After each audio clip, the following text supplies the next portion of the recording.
பயந்திட மாட்டேன், பதறிட மாட்டேன், இயேசுவே உம்மை நம்புவேன்.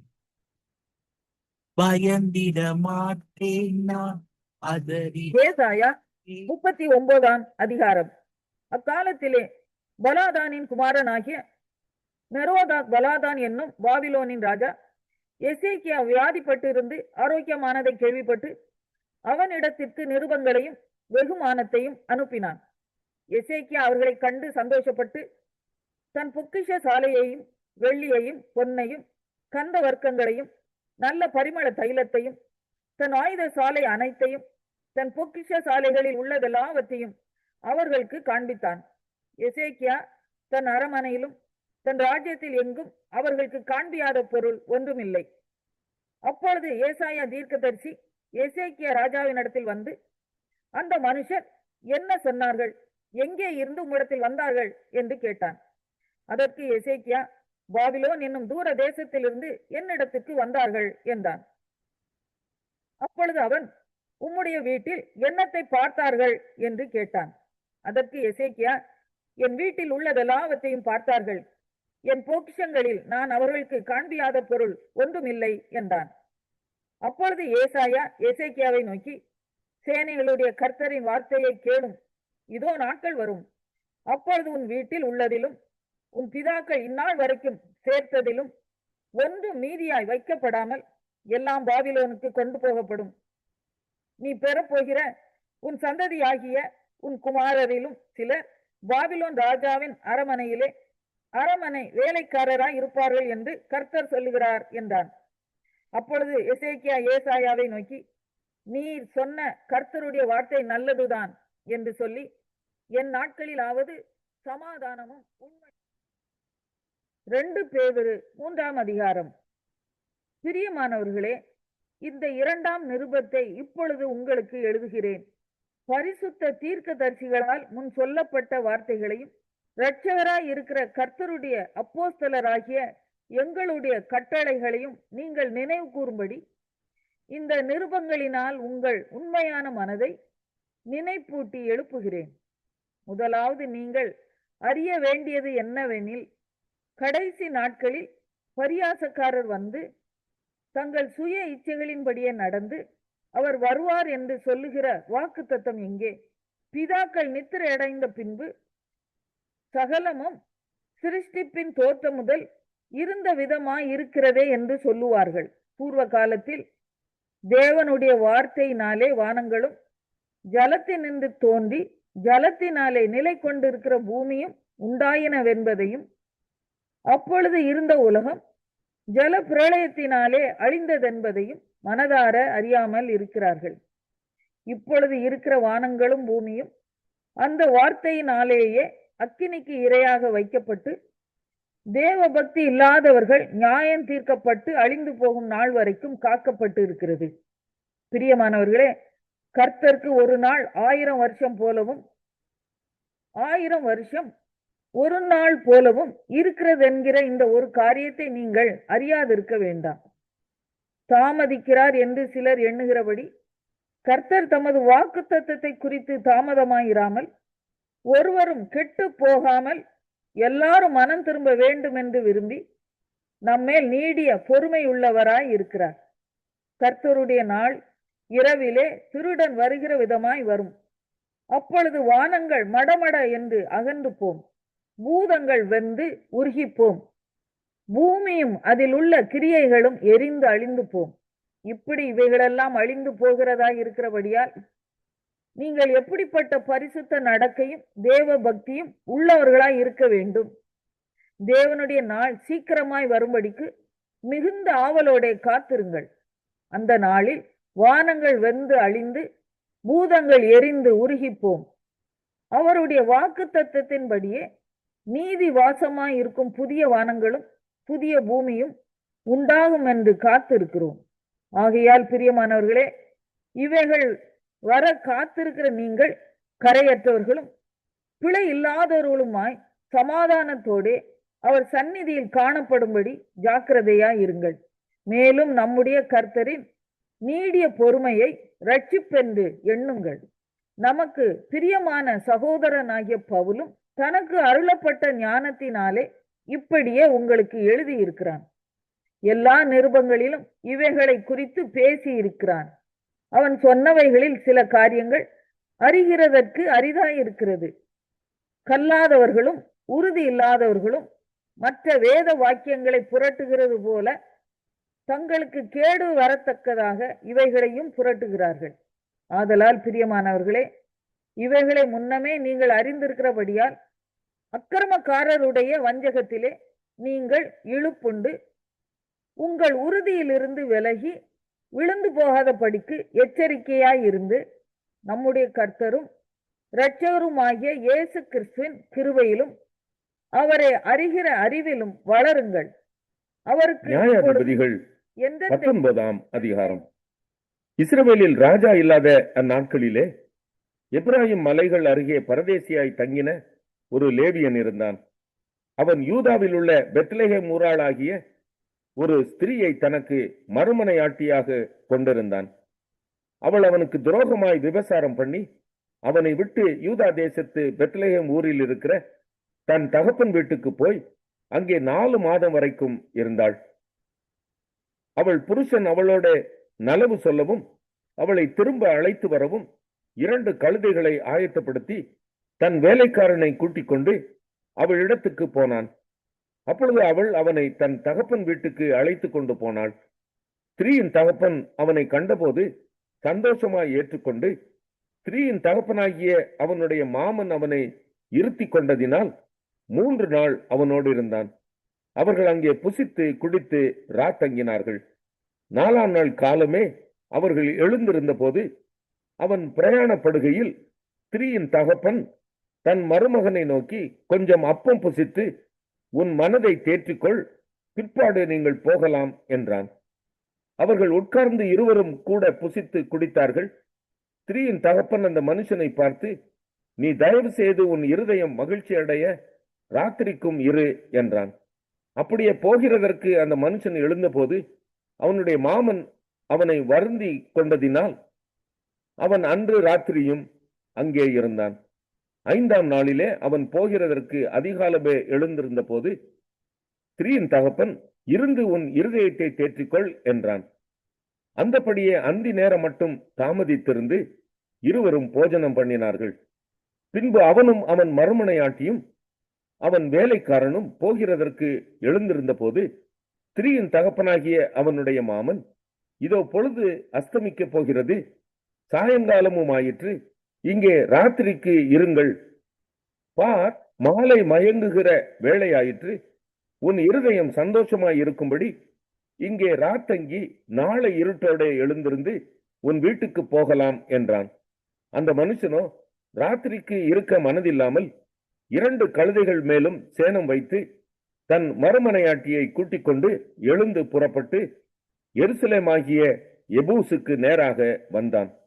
அவர்கள் எபூசுக்கு சமீபமாய் வருகையில் பொழுது போகிறதாயிருந்தது. அப்பொழுது வேலைக்காரன் தன் எஜமானை நோக்கி, எபூசியர் இருக்கிற இந்த பட்டணத்திற்கு போய் அங்கே ராத்தங்கலாம் என்றான். அதற்கு அவன், எஜமான், நாம் வழியை விட்டு இஸ்ரவேல் புத்திரர் இல்லாத மறுஜாதியார் இருக்கிற பட்டணத்துக்கு போகப்படாது, அப்பாலே கிபியா மட்டும் போவோம் என்று சொல்லி தன் வேலைக்காரனை பார்த்து, நாம் கிபியாவிலாகிலும் ராமாவிலாகிலும் ராத்தங்கும்படிக்கு அவைகளில் ஒரு இடத்திற்கு போய் சேரும்படி நடந்து போவோம் வா என்றான். அப்படியே அப்பாலே நடந்து போனார்கள். பென்யமின் நாட்டை சேர்ந்த கிபியாவின் கிட்ட வருகையில் சூரியன் அஸ்தமனமாயிற்று. ஆகையால் கிபியாவிலே வந்து ராத்தங்கும்படிக்கு வழியை விட்டு அவ்விடத்திற்கு போனார்கள். அவன் பட்டணத்திற்குள் போன போது தங்குகிறதற்கு அவர்களை வீட்டிலே சேர்த்துக் கொள்வார் இல்லாததினால் வீதியில் உட்கார்ந்தான். வயலிலே வேலை செய்து மாலையிலே திரும்புகிற ஒரு கிழவன் வந்தான். அந்த மனுஷனும் எப்ராயிம் மலை தேசத்தான். அவன் கிபியாவிலே சஞ்சரிக்க வந்தான். அவ்விடத்து மனுஷரோ பென்யமீனர். அந்த கிழவன் தன் கண்களை ஏறெடுத்து பட்டணத்து வீதியில் அந்த பிரயாணக்காரன் இருக்க கண்டு, எங்கே போகிறாய், எங்கே இருந்து வந்தாய் என்று கேட்டான். அதற்கு அவன், நாங்கள் யூதாவில் உள்ள ஊராகிய பெத்லெகேமில் இருந்து வந்து எப்ராயிம் மலை தேசத்தின் புறங்கள் மட்டும் போகிறோம். நான் அவ்விடத்தான் யூதாவில் உள்ள பெத்லகேம் மட்டும் போய் வந்தேன். நான் கர்த்தருடைய ஆலயத்துக்கு போகிறேன். இங்கே என்னை வீட்டிலே ஏற்றுக்கொள்வார் ஒருவரும் இல்லை. எங்கள் கழுதைகளுக்கு வைக்கோலும் தீபனமும் உண்டு. எனக்கும் உமது அடியாளுக்கும் உமது அடியானோடு இருக்கிற வேலைக்காரனுக்கும் அப்பமும் திராட்சரசமும் உண்டு. ஒன்றிலும் குறைவில்லை என்றான். அப்பொழுது அந்த கிழவன், உனக்கு சமாதானம், உன் குறைவுகள் எல்லாம் என்மேல் இருக்கட்டும், வீதியிலே மாத்திரம் ராத்தங்க வேண்டாம் என்று சொல்லி அவனை தன் வீட்டுக்குள் அழைத்து கொண்டு போய் கழுதைகளுக்கு தீவனம் போட்டான். அவர்கள் தங்கள் கால்களை கழுவிக்கொண்டு புசித்து குடித்தார்கள். அவர்கள் மனமகிழ்ச்சியாய் இருக்கிற போது இதோ பேலியாளின் மக்களாகிய அந்த ஊர் மனுஷரில் சிலர் அந்த வீட்டை சூழ்ந்து கொண்டு கதவை தட்டி, உன் வீட்டிலே வந்த அந்த மனுஷனை நாங்கள் அறியும்படிக்கு வெளியே கொண்டு வா என்று வீட்டுக்காரனாகிய அந்த கிழவனோட சொன்னார்கள். அப்பொழுது வீட்டுக்காரனாகிய அந்த மனுஷன் வெளியே அவர்களிடத்தில் போய், இப்படி செய்ய வேண்டாம், என் சகோதரரே, இப்படிப்பட்ட பொல்லாப்பை செய்ய வேண்டாம். அந்த மனுஷன் என் வீட்டிற்குள் வந்திருக்கையில் இப்படி கொத்த மதிகேட்டை செய்யீர்களாக. இதோ கன்னியாஸ்திரியாகிய என் மகளும் அந்த மனிதனுடைய மறுமனையாட்டியும் இருக்கிறார்கள். அவர்களை உங்களிடத்தில் வெளியே கொண்டு வருகிறேன். அவர்களை அவமானப்படுத்தி உங்கள் பார்வைக்கு சரிபோன பிரகாரம் அவர்களுக்கு செய்யுங்கள். ஆனாலும் இந்த மனுஷனுக்கு அப்படிப்பட்ட மதிகேடான காரியத்தை செய்ய வேண்டாம் என்றான். அந்த மனுஷர் அவன் சொல்லை கேட்கவில்லை. அப்பொழுது அந்த மனுஷன் தன் மறுமனையாட்டியை பிடித்து அவர்களிடத்தில் வெளியே கொண்டு வந்து விட்டான். அவர்கள் அவளை அறிந்து கொண்டு இரா முழுவதும் விடியும் காலம் மட்டும் அவளை லட்சையாய் நடத்தி கிழக்கு வெளுக்கும் போது அவளை போக விட்டார்கள். விடியும் காலத்திற்கு முன்னே அந்த ஸ்திரீ வந்து வெளிச்சமாகும் மட்டும் அங்கே தன் எஜமான் இருந்த வீட்டு வாசற்படியிலே விழுந்து கிடந்தாள். அவள் எஜமான் காலமே எழுந்திருந்து வீட்டின் கதவை திறந்து தன் வழியே போக புறப்படுகிற போது இதோ அவன் மறுமனையாட்டியாகிய ஸ்திரீ வீட்டு வாசலுக்கு முன்பாக தன் கைகளை வாசற்படியின் மேல் வைத்தவளாய் கிடந்தாள். எழுந்திரு, போவோம் என்று அவன் அவளோட சொன்னதற்கு பிரதியுத்தரம் பிறக்கவில்லை. அப்பொழுது அந்த மனுஷன் அவளை கழுதையின் மேல் போட்டுக்கொண்டு பிரயாணப்பட்டு தன் இடத்திற்கு போனான். அவன் தன் வீட்டுக்கு வந்தபோது ஒரு கத்தியை எடுத்து தன் மறுமனையாட்டியை பிடித்து அவளை அவளுடைய எலும்புகளோடும் கூட 12 துண்டமாக்கி இஸ்ரவேலின் எல்லைகளுக்கெல்லாம் அனுப்பினான். அப்பொழுது அதை கண்டவர்கள் எல்லாரும், இஸ்ரவேல் புத்திரர் எகிப்திலிருந்து புறப்பட்ட நாள் முதற்கொண்டு இந்நாள் வரைக்கும் இதை போலத்த காரியம் செய்யப்படவும் இல்லை, காணப்படவும் இல்லை. இந்த காரியத்தை யோசித்து ஆலோசனை பண்ணி செய்ய வேண்டியது. ஏசாயா 41 அதிகாரம். தீவுகளே, எனக்கு முன்பாக மௌனமாயிருங்கள். ஜனங்கள் தங்கள் பெலனை புதிதாக்கி கொண்டு சமீபித்து வந்து பின்பு பேசக்கடவர்கள். நாம் ஒருமிக்க நியாயாசனத்துக்கு முன்பாக சேருவோம். கிழக்கிலிருந்து நீதிமானை எழுப்பி தமது பாதப்படியிலே வரவழைத்தவர் யார்? ஜாதிகளை அவனுக்கு ஒப்புக் கொடுத்து அவனை ராஜாக்களுக்கு ஆண்டவனாக்கி அவர்களை அவன் பட்டயத்துக்கு தூசியும் அவன் வில்லுக்கு சிதறடிக்கப்பட்ட தாளடியுமாக்கி அவன் அவர்களை துரத்தவும் தன் கால்கள் நடவாதிருந்த பாதையிலே சமாதானத்தோட நடக்கவும் பண்ணினவர் யார்? அதை செய்து நிறைவேற்றி ஆதி முதற்கொண்டு தலைமுறைகளை வரவழைக்கிறவர் யார்? முந்தினவராய் இருக்கிற கர்த்தராகிய நான் தானே, பிந்தினவர்களோடும் இருப்பவராகிய நான் தானே. தீவுகள் அதை கண்டு பயப்படும், பூமியின் கடையாந்திரங்கள் நடுங்கும். அவர்கள் சேர்ந்து வந்து ஒருவருக்கு ஒருவர் ஒத்தாசை செய்து திடன்கொள் என்று சகோதரனுக்கு சகோதரன் சொல்லுகிறான். சித்திர வேலைக்காரன் தட்டானையும் சுத்தியாலே மெல்லிய தகடு தட்டுகிறவன் அடைக்கல்லின் மேல் அடிக்கிறவனையும் உற்சாகப்படுத்தி இசைக்கிறதற்கான பக்குவம் என்று சொல்லி அது அசையாதபடிக்கு அவன் ஆணிகளால் அதை இருக்குகிறான். என் தாசனாகிய இஸ்ரவேலே, நான் தெரிந்து கொண்ட யாக்கோபே, என் சிநேகிதனான ஆபிரகாமின் சந்ததியே, நான் பூமியின் கடையாந்தரங்களிலிருந்து உன்னை எடுத்து அதன் எல்லைகளிலிருந்து அழைத்து வந்து, நீ என் தாசன், நான் உன்னை தெரிந்து கொண்டேன், நான் உன்னை வெறுத்து விடவில்லை என்று சொன்னேன். நீ பயப்படாதே, நான் உன்னுடனே இருக்கிறேன். திகையாதே, நான் உன் தேவன், நான் உன்னை பலப்படுத்தி உனக்கு சகாயம் பண்ணுவேன். என் நீதியின் வலது கரத்தினால் உன்னை தாங்குவேன். இதோ உன்மேல் எரிச்சலாய் இருக்கிற யாவரும் வெட்கி இலச்சை அடைவார்கள். உன்னோட வழக்காடுகிறவர்கள் நாசமாகி ஒன்றுமில்லாமற் போவார்கள். உன்னோட போராடினவர்களை தேடியும் காணாதிருப்பாய். உன்னோட யுத்தம் பண்ணின மனுஷர் ஒன்றுமில்லாமல் இல் பொருளாவார்கள். உன் தேவனாய் இருக்கிற கர்த்தராகிய நான் உன் வலது கையை பிடித்து, பயப்படாதே, நான் உனக்கு துணை நிற்கிறேன் என்று சொல்லுகிறேன். யாக்கோபு என்னும் பூச்சியே, இஸ்ரவேலின் சிறு கூட்டமே, பயப்படாதே, நான் உனக்கு துணை நிற்கிறேன் என்று கர்த்தரும் இஸ்ரவேலின் பரிசுத்தருமாகிய உன் மீட்பர் உரைக்கிறார். இதோ போரடிக்கிறதற்கு நான் உன்னை புதிதும் கூர்மையுமான பற்களுமுள்ள யந்திரமாக்குகிறேன். நீ மலைகளை மிதித்து நொறுக்கி குன்றுகளை பதருக்கு ஒப்பாக்கி விடுவாய். அவைகளை தூற்றுவாய். அப்பொழுது காற்று அவைகளை கொண்டு போய் சுழற்காற்று அவைகளை பறக்கடிக்கும். நீயோ கர்த்தருக்குள்ளே களி கூர்ந்து இஸ்ரவேலின் பரிசுத்தருக்குள்ளே மேன்மை பாராட்டி கொண்டிருப்பாய். சிறுமையும் எளிமையுமானவர்கள் தண்ணீரை தேடி அது கிடையாமல் அவர்கள் நாவு தாகத்தால் வரலும் போது கர்த்தராகிய நான் அவர்களுக்கு செவி கொடுத்து இஸ்ரவேலின் தேவனாகிய நான் அவர்களை கைவிடாதிருப்பேன். உயர்ந்த மேடுகளில் ஆறுகளையும் பள்ளத்தாக்குகளின் நடுவே ஊற்றுகளையும் திறந்து வனாந்திரத்தை தண்ணீர் தடாகமும் வறண்ட பூமியை நீர்க்கேணிகளுமாக்கி வனாந்திரத்திலே கேதுரு மரங்களையும் சீத்திம் மரங்களையும் மிருது செடிகளையும் ஒலிவ மரங்களையும் நட்டு அவாந்திர வெளியிலே தேவதாரு விருட்சங்களையும் பாய்மர விருட்சங்களையும் புன்னை மரங்களையும் உண்டு பண்ணுவேன். கர்த்தருடைய கரம் அதை செய்தது என்றும் இஸ்ரவேலின் பரிசுத்தர் அதை படைத்தார் என்றும் யாவரும் கண்டு உணர்ந்து சிந்தித்து அறிவார்கள். உங்கள் வழக்கை கொண்டு வாருங்கள் என்று கர்த்தர் சொல்லுகிறார். உங்கள் பலமான நியாயங்களை வெளிப்படுத்துங்கள் என்று யாக்கோபின் ராஜா உரைக்கிறார். அவர்கள் அவைகளை கொண்டு வந்து சம்பவிக்க போகிறவர்களை நமக்கு தெரிவிக்கட்டும். அவைகளில் முந்தி சம்பவிப்பவைகள் இன்னவைகள் என்று சொல்லி நாம் நம்முடைய மனதை அவைகளின் மேல் வைக்கும்படிக்கும் பிந்தி சம்பவிப்பவைகளையும் நாம் அறியும்படிக்கும் நமக்கு தெரிவிக்கட்டும். வரும் காரியங்களை நமக்கு அறிவிக்கட்டும். பின்வரும் காரியங்களை எங்களுக்கு தெரிவியுங்கள். அப்பொழுது நீங்கள் தேவர்கள் என்று அறிவோம். அல்லது நன்மையாவது தீமையாவது செய்யுங்கள். அப்பொழுது நாங்கள் திகைத்து ஏகமாய் கூடி அதை பார்ப்போம். இதோ நீங்கள் சூனியத்திலும் சூனியமாய் இருக்கிறீர்கள். உங்கள் செயல் வெறுமையிலும் வெறுமையானது. உங்களை தெரிந்து கொள்ளுகிறவன் அருவருப்பானவன். நான் வடக்கே இருந்து ஒருவனை எழும்ப பண்ணுவேன். அவன் வருவான். சூரியோதய திசையிலிருந்து என் நாமத்தை தொழுது கொள்ளுவான். அவன் வந்து அதிபதிகளை சேற்றை போலவும் குயவன் களிமண்ணை மிதிப்பது போலவும் மிதிப்பான். நாம் அதை அறியும்படியாக ஆதியில் சொன்னவன் யார்? நாம் அவனை யதார்த்தவான் என்று சொல்லும்படி பூர்வ காலத்தில் அறிவித்தவன் யார்?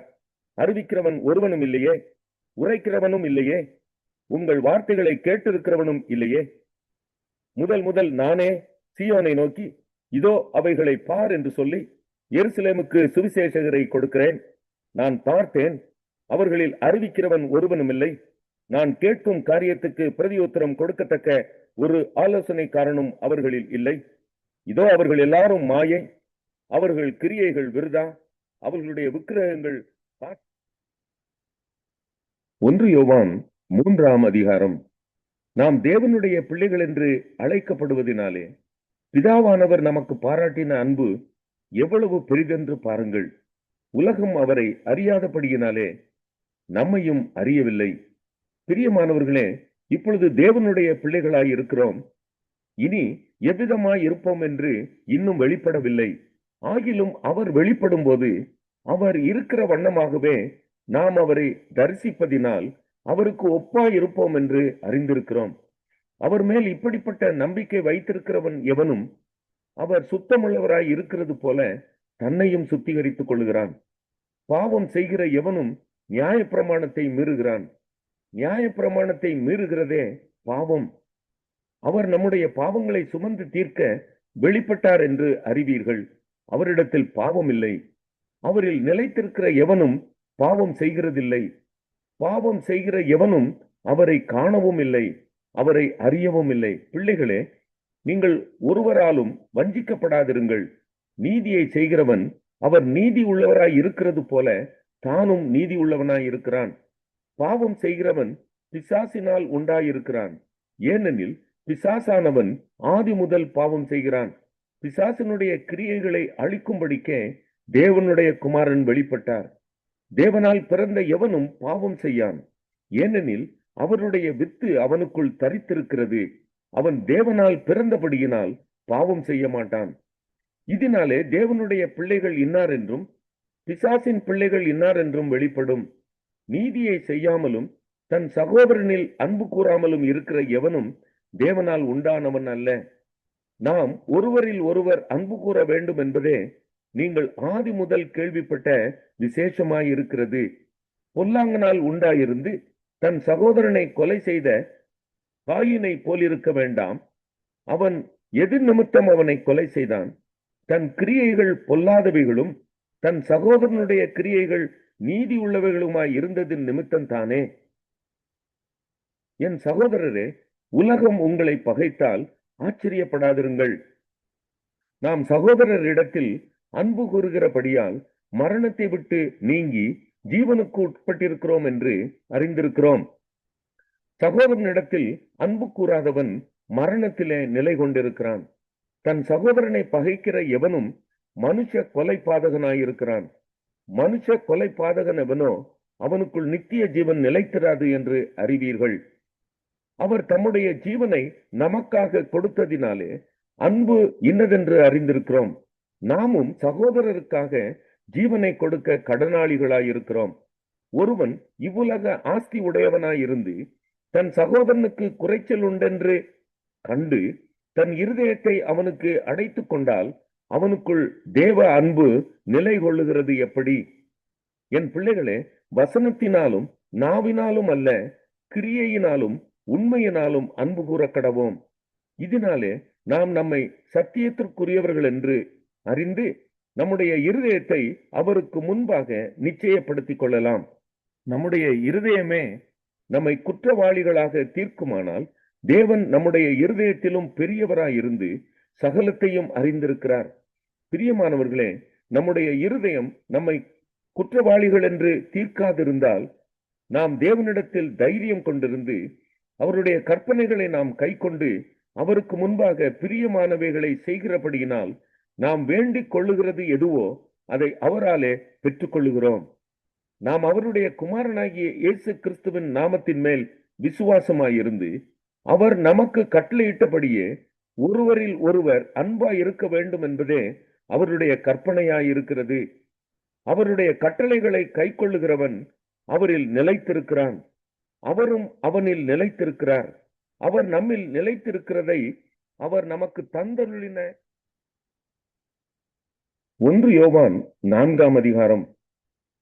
பிரியமானவர்களே, உலகத்தில் அநேக கள்ளத்தீர்க்கதரிசிகள் தோன்றியிருப்பதினால் நீங்கள் எல்லா ஆவிகளையும் நம்பாமல் அந்த ஆவிகள் தேவனால் உண்டானவைகளோ என்று சோதித்து அறியுங்கள். தேவ ஆவியை நீங்கள் எதினாலே அறியலாம் என்றால், மாம்சத்தில் வந்த இயேசு கிறிஸ்துவை அறிக்கை பண்ணுகிற எந்த ஆவியும் தேவனால் உண்டாயிருக்கிறது. மாம்சத்தில் வந்த இயேசு கிறிஸ்துவை அறிக்கை பண்ணாத எந்த ஆவியும் தேவனால் உண்டானதல்ல. வருமென்று நீங்கள் கேள்விப்பட்ட அந்தி கிறிஸ்துவினுடைய ஆவி அதுவே. அது இப்பொழுதும் உலகத்தில் இருக்கிறது. பிள்ளைகளே, நீங்கள் தேவனால் உண்டாயிருந்து அவர்களை ஜெயித்தீர்கள். ஏனெனில் உலகத்தில் இருக்கிறவனிலும் உங்களில் இருக்கிறவர் பெரியவர். அவர்கள் உலகத்துக்குரியவர்கள், ஆகையால் உலகத்துக்குரியவைகளை பேசுகிறார்கள். உலகமும் அவர்களுக்கு செவி கொடுக்கும். நாங்கள் தேவனால் உண்டானவர்கள். தேவனை அறிந்தவன் எங்களுக்கு செவி கொடுக்கிறான். தேவனால் உண்டாயிராதவன் எங்களுக்கு செவி கொடுக்கிறதில்லை. இதனாலே சத்திய ஆவி இன்னதென்றும் வஞ்சக ஆவி இன்னதென்றும் அறிந்திருக்கிறோம். பிரியமானவர்களே, ஒருவரில் ஒருவர் அன்பாயிருக்க கடவோம். ஏனெனில் அன்பு தேவனால் உண்டாயிருக்கிறது. அன்புள்ள எவனும் தேவனால் பிறந்து அவரை அறிந்திருக்கிறான். அன்பில்லாதவன் தேவனை அறியான். தேவன் அன்பாகவே இருக்கிறார். தம்முடைய ஒரே பேரான குமாரனாலே நாம் பிழைக்கும்படிக்கு தேவன் அவரை இவ்வுலகத்திலே அனுப்பினதினால் தேவன் நம்மேல் வைத்த அன்பு வெளிப்பட்டது. நாம் தேவனிடத்தில் அன்பு கூர்ந்ததினால் அல்ல, அவர் நம்மிடத்தில் அன்பு கூர்ந்து நம்முடைய பாவங்களை நிவர்த்தி செய்கிற கிருபாதார பலியாக தம்முடைய குமாரனை அனுப்பினதினாலே அன்பு உண்டாயிருக்கிறது. பிரியமானவர்களே, தேவன் இவ்விதமாய் நம்மிடத்தில் அன்பு கூர்ந்திருக்க, நாமும் ஒருவரிடத்தில் ஒருவர் அன்பு கூற கடனாளிகளாயிருக்கிறோம். தேவனை கண்டதில்லை.